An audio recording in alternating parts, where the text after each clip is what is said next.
ஏன் போனை கட் பண்றா? தெரியாத நம்பர்னு நினைச்சிட்டாளா? யார் ஃபோன் பண்ணது? ஸ்வேதா மேடத்தோட அம்மா கால் பண்றாங்க. திடீர்னு ஃபோன் பண்றாங்க, அதான் கட் பண்ணிட்டேன். ஏய், கட்லாம் பண்ணக்கூடாது. கட் பண்ணா அவங்களுக்கு இன்னும் உன் மேல சந்தேகம் அதிகமாயிடும். எப்படிம்மா ஃபோன் பண்ணா உங்களை தானே கேட்பாங்க. அது சரி, நிச்சயம் உனக்கு அவங்க மறுபடியும் கால் பண்ணுவாங்க. அப்போ நீ இப்படி சொல்லு.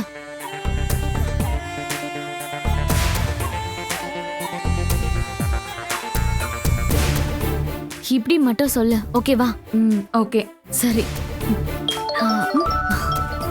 சொல்லல, கால் வந்துருச்சு பாரு. ஸ்வேதா அம்மா தான் கால் பண்ணுவாங்க, எடுத்து பாரு. ஆமாமா. பேசு. ஹலோ, யாரு? என்ன ரேணுகா, என் நம்பர் உன்கிட்ட இல்லையா? டிலீட் பண்ணிட்டியா? நான் தாம்மா ஸ்வேதாவோட அம்மா பத்மா பேசுறேன். ஓ, நீங்களா ஆண்டி? சொல்லுங்க ஆண்டி, என்ன விஷயம்? ரேணுகா, பாரதிக்கு கேர் டேக்கரா நானும் ஸ்வேதாவும் தான் உன்னை அப்பாயிண்ட் பண்ணியிருக்கோம். ஞாபகம் இருக்கா? அப்புறம் ஸ்வேதா மேடமே என்ன டிஸ்மிஸ் பண்ணிட்டாங்களே. எங்க சம்பந்தி அம்மா தான் மறுபடியும் உன்னை வேலைக்கு சேர்த்துட்டாங்களே. ஆமா, சேர்த்துக்கிட்டாங்க தான். இப்ப அதுக்கு என்ன? அப்புறம் ரேணுகா, பாரதி கிட்ட தானே இன்னும் வேலையில இருக்க?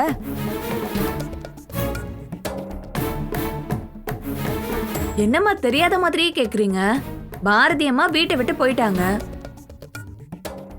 பாரதி எங்க இருக்காங்கன்னு இது வரைக்கும் யாருக்குமே தெரியல. தெரிஞ்சாதானே நான் உங்ககிட்ட சொல்ல முடியும். அப்போ உனக்கு பாரதி இருக்கிற இடம் நிஜமாவே தெரியாதுல்ல? எனக்கு எதுவுமே தெரியாது ஆண்டி. உங்களுக்கு தெரிஞ்சா நீங்க சொல்லுங்க, நான் கேட்டுக்கிறேன். ஆண்டி, நான் வேலை இல்லாம இப்ப சும்மா தான் இருக்கேன். கேர்டேக்கர் யாருக்காச்சும் தேவைப்பட்டா சொல்லி என்ன வேலையில சேர்த்து விடுங்க.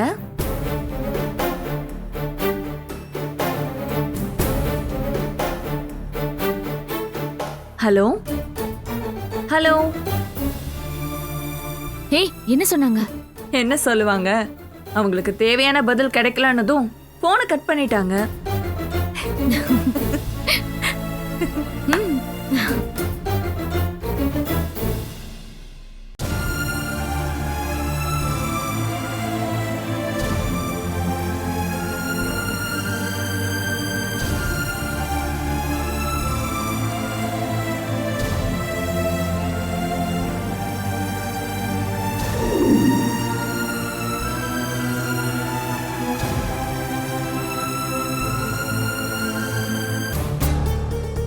ஏண்டி, எப்ப பார்த்தாலும் இப்படி உம்முனே உட்காந்துட்டு இருந்தா என்ன அர்த்தம்? ஏய், முறைச்சா என்ன அர்த்தம்? ஏ கிழவி, சும்மா என் வாயை கிளறாத. அப்புறம் நான் ஏடா குணமா ஏதாவது பேசிருவேன். என்ன பேசுவ? நான் அப்படி உன்னை என்ன கேட்டுட்டேன்? நல்லா கலகலப்பா இருன்னு சொன்னேன். அதுல உனக்கு என்ன பிரச்சனை? எப்படி கிழவி சந்தோஷமா இருக்கிறது? உலகத்திலேயே நான் பெருசா நினைக்கிறது என் மாமனை தான். உனக்கு தெரியுமா இல்லையா? ஆமா, அதுக்கு என்ன இப்போ? அது தெரிஞ்சுதானே அவ்வளோ பெரிய வீட்டு சங்காத்தமே வேண்டான்னு உன்னோட இங்க வந்து உட்காந்துருக்கான். உட்காந்து என்ன சொல்ல வர நீ? மாமனை கட்டி வச்சா சந்தோஷமா என் மகளை வச்சிருப்பான்னு ஒரு மனுஷன் சத்தியம் பண்ணிட்டு சுத்திட்டு இருந்தாரே, இப்ப எங்க அவரு? யார கேக்குற? உன் அப்பனை தானே. அவன் தான் ஊருக்கு போயிருக்கானடி. கோர்ட்டுல மல்லிதான் என் பொண்டாட்டின்னு பொய் சொல்லிட்டு வந்த என் மாமனை பேசி பேசி சரி பண்ணிருக்கணுமா வேண்டாமா? பண்ணிருக்கணும் தான். பண்ணனீங்களா?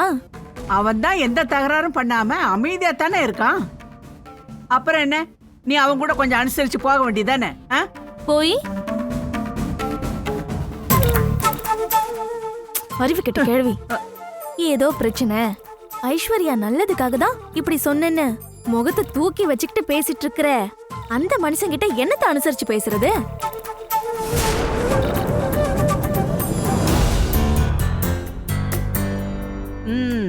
வாடா வா. ஏண்டா, எங்களை பத்தி என்ன நினைச்சிட்டு இருக்க நீ? டேய், உன்னை தாண்டா கேக்குறேன். ஊர் உலகம் பாக்குற மாதிரி வள்ளி தான் என் பொண்டாட்டின்னு சொல்லிட்டு இந்த வீட்டுக்கு வந்த இல்ல, இப்போ இவளை சுத்தமா ஒதுக்கி வச்சுட்டு ஊர் சுத்திரியே, இது சரியா வாடா இருக்கு? என்ன கொஞ்ச நாள் தொல்லை பண்ணாம இருக்கிறதுக்கு நீங்க 2 பேரும் என்ன கேக்குறீங்க? பாத்தியா பாத்தியா, எப்ப பாரு இப்படியே சொல்லிக்கிட்டு சுத்துது. இத பாருடா, ரொம்ப சுலபமா எடுத்தறிஞ்சு பேசிட்டா உன்னை விட்டுருவாங்களா? ஆ? அப்புறம் என்ன பண்ணணும்? டேய், பாவண்டா இவ. பொண்டாட்டி தானே தீர்மானம் பண்ண பின்னாடியும் வாழ வெட்டியா இவள வாழ விடுறது தப்புடா. சும்மா திரும்ப திரும்ப உன்னையே சொல்லிட்டு இருக்க வேணாம். அப்போ என்னதான் பண்ணணும்? ஆ? கொஞ்சம் பொறுமையா தான் இருக்கணும். எத்தனை காலத்துக்கு? சரியா சொல்ல முடியாது. சரி, என்னோட சேர்ந்து வாழ்றதுக்கு இன்னும் எவ்வளவு காலம் வேணும்?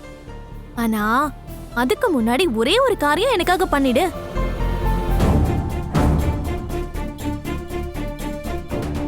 என்ன? என் கழுத்துல ஒரு தாலியை கட்டிடு. அது போதும் எனக்கு. அந்த சந்தோஷத்துல எத்தனை வருஷம் வேணாலும் நான் காத்துட்டு இருப்பேன். சரியா? டேய், இவ சொல்றதும் சரிதான்டா. நீ என்ன பண்ற? தயவு செஞ்சு ஒரு கோயில்ல வச்சு அவ கழுத்துல தாலியை கட்டிடு, அவ்வளவுதான். ஆ? டேய் டேய் டேய், நான் பேசிக்கிட்டே இருக்கேன். என்ன புள்ள இவன்? ச்சே.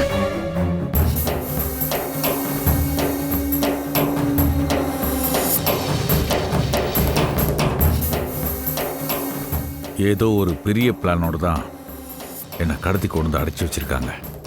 யாரு எவருன்னு அவங்க அடையாளத்தையும் காட்டாம ரொம்ப ஜாக்கிரதையா இருக்காங்க.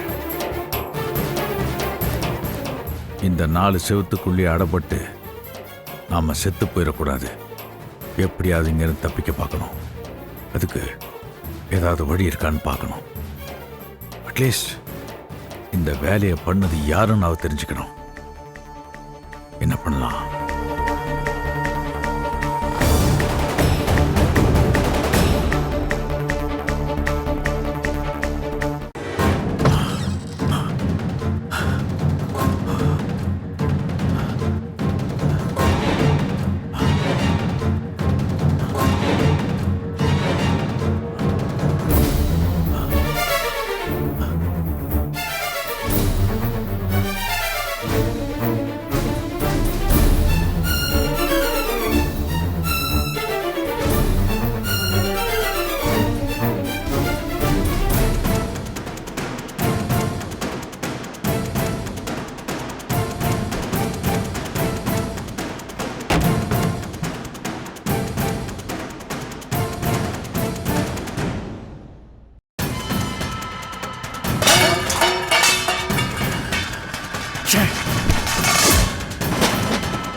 இதுல எப்படி தப்பிக்கிறதுன்னு தெரியலையே. கடவுளே, எனக்கு ஏதாவது ஒரு வழியை காட்டு.